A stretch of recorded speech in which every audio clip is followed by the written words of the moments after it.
कोई बदल दे, कोई उनको दुरुक्ति भाषण करता रहे, हम भी उसका ही अनुकरण करें क्या? ये हमारी बुद्धिमानी है। हम भी उसको इंडिया इंडिया इंडिया इंडिया करते हैं। इंडिया कोई शब्द नहीं है।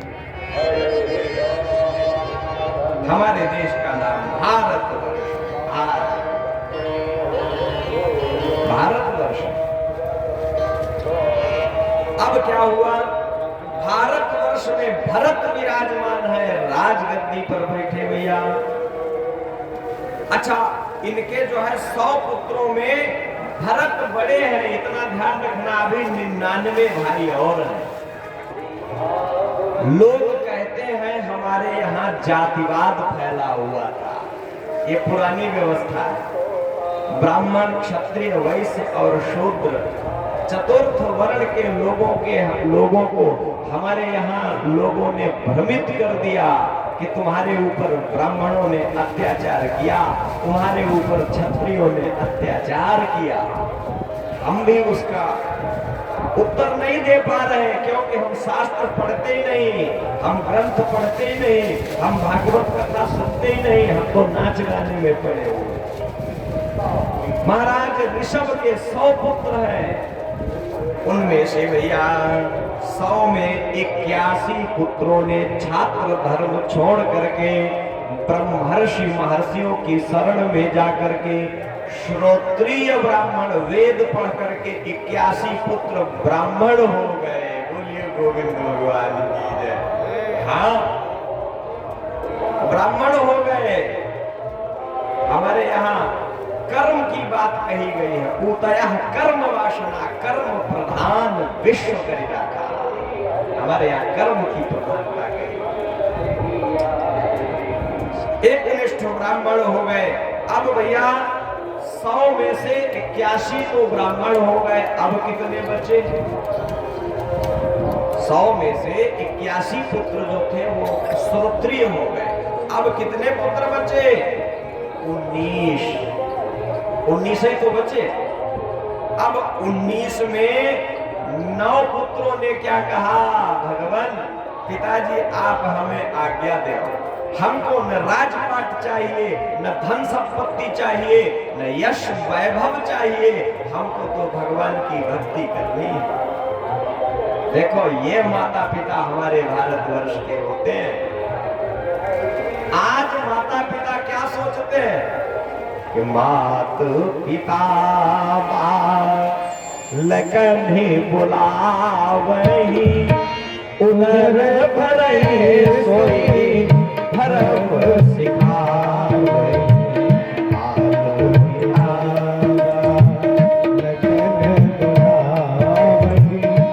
उधर भरई सोई धर्म सिखावही।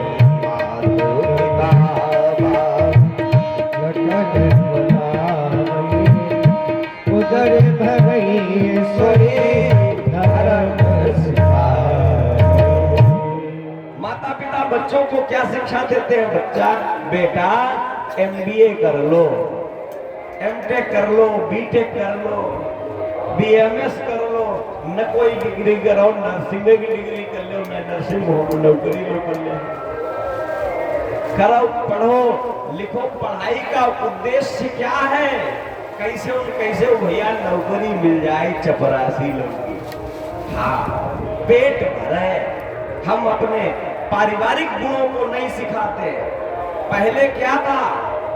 पहले हमारे भारतवर्ष के लोग इतने पढ़े लिखे नहीं थे आज के जमाने में, लेकिन बेरोजगार कोई नहीं था। लॉर्ड मैकाले का घोषणा पत्र सन 18वीं शताब्दी में, आप उसको पढ़ो समझो, मिलता है नेट पे, पढ़ लीजिए।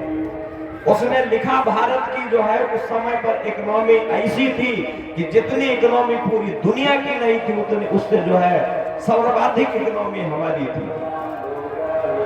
हमारे रुपया 1 रुपए के मोल में दुनिया की सैकड़ों मुद्राएं चढ़ जाती थी। चांदी और सोने के रुपए हमारे पास थे तब, जब हम अनपढ़ थे। लेकिन हम पढ़े लिखे हो गए।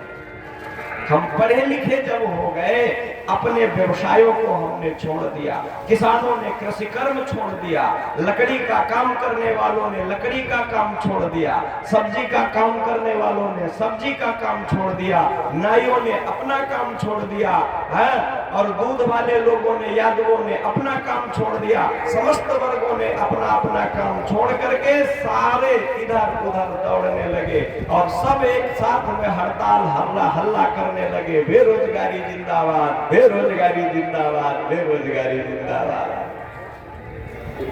अरे ये किया किसने?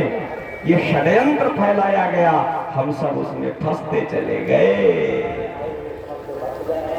ये नहीं होना चाहिए।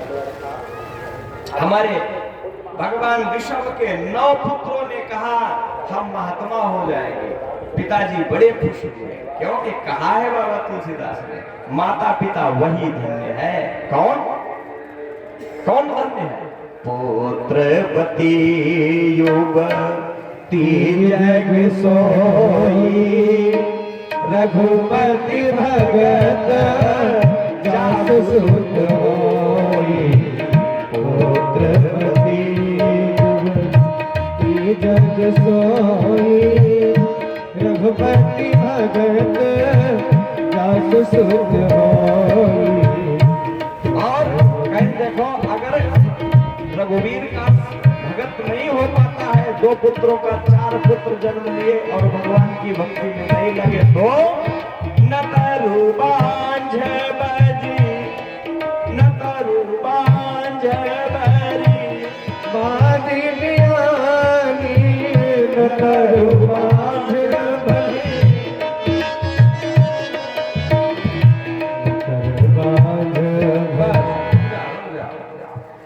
इसके आगे बढ़ना ठीक नहीं। महात्मा किसी को गाली नहीं देते, लेकिन यहाँ बाबा तुलसीदास को इतना गुस्सा आ गया, आवेश आ गया कि माता तो वही माता है जिसका पुत्र भगवान की भक्ति में लगा है, न कि जो है व्यापार में लगा है। और अगर ऐसा नहीं होता है तो माता माता नहीं है, वो है क्या कि चांडाल